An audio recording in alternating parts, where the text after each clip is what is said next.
very calm manner. Behind me here's the start, so if you just look over here, this is where the start is over there. So yeah, this is basically every single morning, the Giro sets this up, it goes crazy. We'll start to walk back up here, see who we can find. I've seen Tom, shall I try and stop Tom? So as we walk here, watch your back, Steph, as Ryder's coming through, just to make sure. Hold on, right, look, we'll try and get him, Right, Tom's here. Tom, got a serious question for you. We picked a shady spot. We picked a shady spot. Right, in the studio, we've got Steve, Orla, Matt, Robbie. Who do you think would win an arm wrestle? Robbie against Matt Stevens? Robbie. Do you reckon? Why? He's a sprinter, wasn't he? Yeah, but to be fair, he has got big arms. Anyway, how are you feeling? All right, yeah, not bad. How was yesterday? We saw you there on GC. We know that you like trying to still there for GC. Is it prep for Vuelta?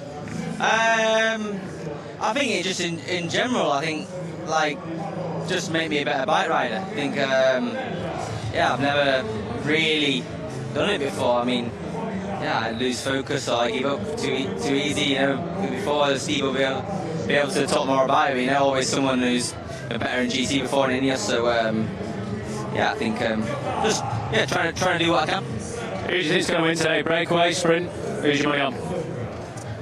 Well, a safe bet would be mad, wouldn't it? And Trek. Safe bet, yeah, to be but, fair, but it depends. I think, you know, Wow and Mad, if they won the sprint, there's guys who would make the break stay away. So, yeah, I don't know. Are you going to have a little tickle?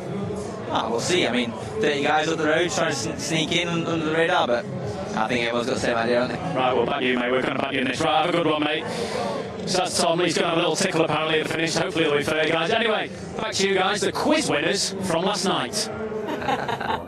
Brilliant, Adam. Oh, look, who's going to actually win? They're going to take this very seriously indeed. Now they're going to steal it. You know what, I love how Tom backed you in an arm wrestle, saying you're a sprinter. He just knows how aggressive you are. He just didn't seem sure like he was a sprinter, wasn't it?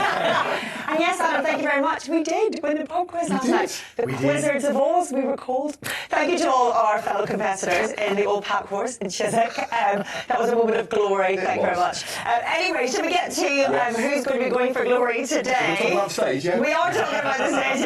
If you're not too out of breath, that was that arm wrestle. That was genuine. Nobody touched this screen. Okay, you can see the profile, 144 k's, we know about that. Yeah. The mid part, pretty punchy, 3 categorised climbs, 1,600 metres of elevation, along the Lake Como. It's beautiful. Oh. It's like a piccolo a Lombardia. Let's call it that. It's lumpy. And it could be quite hard, but the key for today is really this finishing circuit. Let me just zoom in a little bit and just drag the screen a little bit. You maybe do that, Rob. You've got better fingertips than me. Yeah. So we do 2 and a bit laps of the 12.5 kilometre finishing circuit. Now, if the breakaway gets on here, I think, with a minute lead, it's going to be very difficult to chase. There's 17 corners that we've counted. Could be even 21 if you count a couple of these little chicanes, but very complicated. And when you look back, there's 2 laps of that circuit. When you look back to what Kasper Asgreen did the other day, pretty much held off, lost 30 seconds on a similar finishing circuit. It could be one for the break because there's not many opportunities to chase, given how complex this is, saying that it could be a bunch sprint. But there's going to be a lot of stress, I think, for the GC riders here as well. We saw on that finishing circuit a few days ago, the stress, the crashes. So it's not an easy day for the GC riders at all. Opportunists, sprinters, GC riders are going to make for a stressful day. So this could be an interesting one. But yeah. Throw in top of that, last 3 kilometres, only 2 corners in the last 3K, but getting to that point for the GC riders and their teams, there's all the other corners to negotiate. Then it's going to be a headwind breeze into the last corner, which is at 750 metres to go. Then it opens up, and I'm really hoping for a bunch sprint because the sprinters have worked so hard to get to this point, survive and stay in the race, and I think they're going to really want to have their moment. Yep. Do we know if it's a 3K or a 5K rule today? Well, not quite sure yet. Even if it's 5K to go, it's still going to be an enormous battle to get to that point. So whether it's 3 or 5, it doesn't change the fact that they're going to have to race really hard and try and race at the front. So it's going to get very, very crowded on this technical circuit. It adds massively to the stress, doesn't it, for the GC teams and thereby the entire race. The last time we said it was going to be a nice, easy day for the general classification riders, it was utter carnage. You just never know what's going to happen. What we do know is that the riders are all lined up in Morbegno for the neutralised rollout of today's stage. It is going to be short and punchy. Going by how this Giro d'Italia has gone so far, it is likely to be full of drama. This is the last chance for the sprinters before we hit Rome. It's the last chance for a potential break. We've got 2 huge mountain stages to come. Giro Pellizzari, can I have a quick word on him, Robbie, because he has been so impressive in this race, hasn't he? He came here to be a domestique for Primož Roglic, pre-race favourite. And just by virtue of doing his best for Roglic, but also just sometimes losing time because he'd been working for him. Now with the departure of Roglic out of the race, Pellizzari got the freedom to just do his best and do something for himself. And he's ridden his way straight into the top 10. He's been quite incredible over the last few days. I'm really looking forward to what he can do with the last couple of mountain stages. He's one of those riders who's coming through this final week with a lot of momentum. Yeah, and he was clearly holding back and he's waiting for Primož a couple of times, you know, throwing his own GC hopes almost out the window, but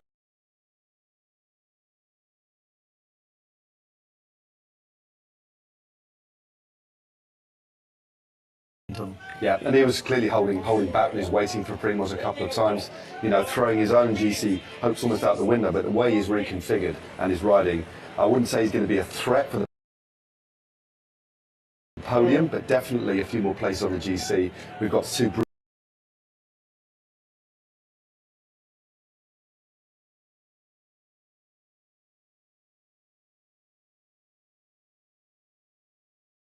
stages as we have coming up. Yeah, and he's moved up magnificently, hasn't he, since Primož Roglic had to abandon this race. As you say, Matt, he is now 7th at 5:02, just 15 seconds behind former Tour de France winner, no less, Egan Bernal.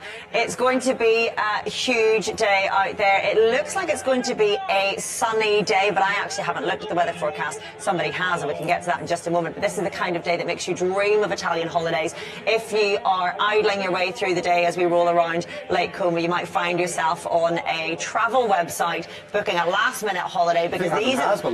yeah, he's already done it. These are the days that make you dream, aren't they, Matt? Oh, they're lovely. I mean, it is... we just need an Italian soundtrack from the Fellini movie in the background, don't we? And you're there with a bit of Parma ham, etc. Some bruschetta, some olives. Gelato. Oh, I just love it. Gelato. Always love you're gelato very Italian today as well. Do you think so? Yeah, that little necktie. Maybe from the neck up. Yeah. I'm not sure the Italians do shiny trousers in the same way, but I could bring it. Maybe after dark. Am I an after dark Italian? I'll take it. Anyway, over the course of this Grand Tour, you may well have noticed that our lovely Robbie McEwen has been delving deeper into weather reports. He's, in fact, become our unofficial weather reporter, our weatherman. We wanted to give him the proper space to embody this full persona, so we've designed a brand new segment just for you. Let's send Robbie straight up to the balcony now. Robbie McEwen in our weather centre. I am excited. G'day, that's Aussie for ciao.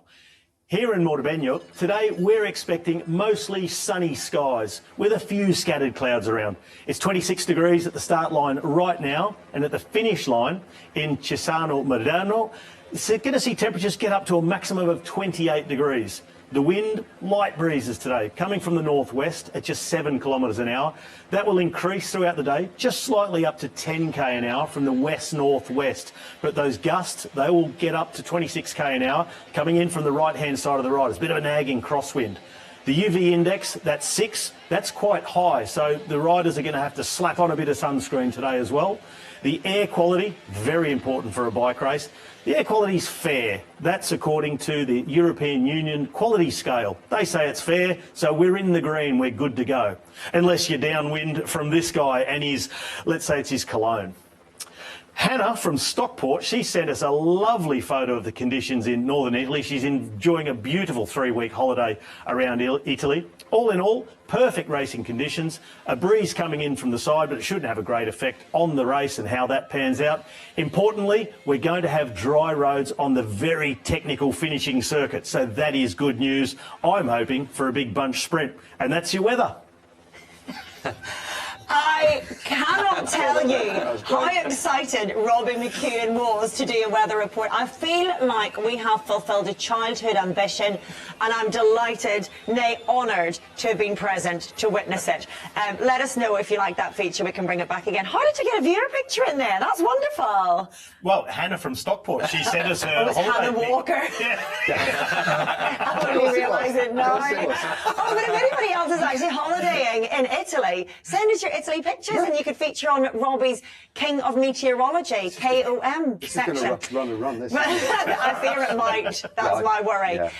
Can we show you some pictures of Juan Ayuso, because we were talking about him earlier today and we mentioned this bee sting that he suffered. Ooh, wow. Here he is with the glasses off. That looks really nasty, and it's not just obviously the swelling of the eye, but it's what your body is doing as it's fighting an attack like that, Robbie. Well, it's obviously an allergic reaction, but the most significant thing about it is if you lose any sort of vision when your eye's closing up, and it reminds me so much of what Jonathan Vaughters went through at the Tour de France in the late 90s. He got stung on the face as well, closed his eye completely, and he had to leave the race because when you've got one eye, you've got no depth perception. Imagine riding in the peloton. It's dangerous. Can't see. I mean, he can see his eyes just open, but it looks nasty. Fair play, like we said before, fair play for actually starting today and seeing how it goes. Hopefully with some antihistamines it will calm down, but like fair play for him to start today. Yeah, absolutely. One eye. Is it too soon? Yeah, too soon, but pretty good. That might be too soon. It was quite good though, I couldn't resist. Sorry. Well, that's you and your press ups from nothing. They just text me now.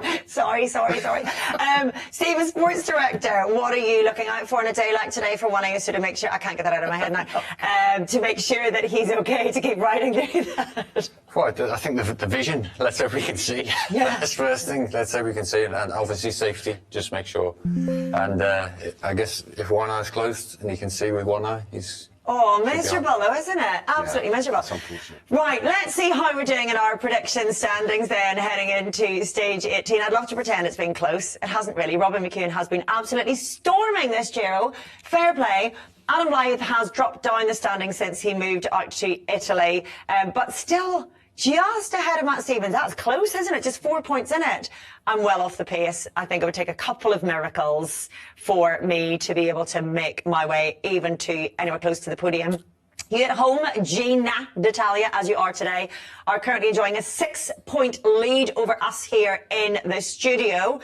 Today, you are up against our first pick, and that was indeed Robbie McEwen, our man of the moment. So good luck to you, because you might need it. And he has gone for Caden Groves. He's opted for a bunch sprint finish. I've gone for Olaf Koy in second pick. Also thinking it's going to be a sprint.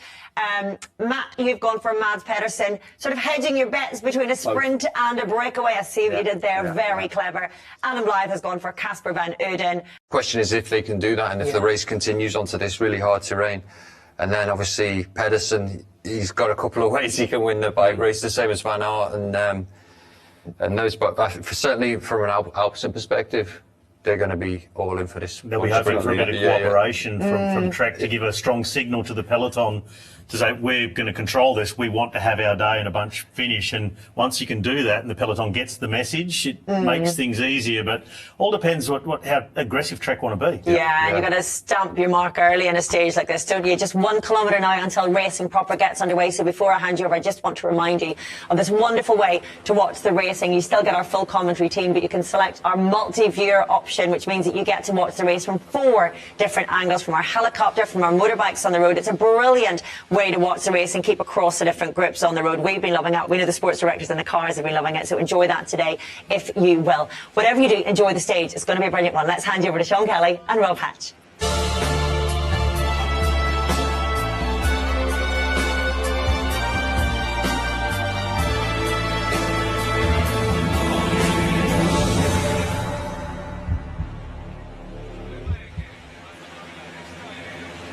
Four days to go, and some are just hoping to get through the day.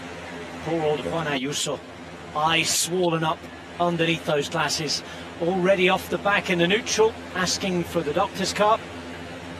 If he does get through this, it's going to be a long slog. He, like the rest of those with tired legs, ice down the back, hoping that things will calm down quickly. But things are getting desperate. 14 teams still yet to win. only 9 teams have shared the spoils. This is the last chance for most today, and Sean Kelly, buongiorno, the last chance saloon for most riders to affect things. It's the last chance for a lot of teams, and there's a lot of teams, they're in a real difficult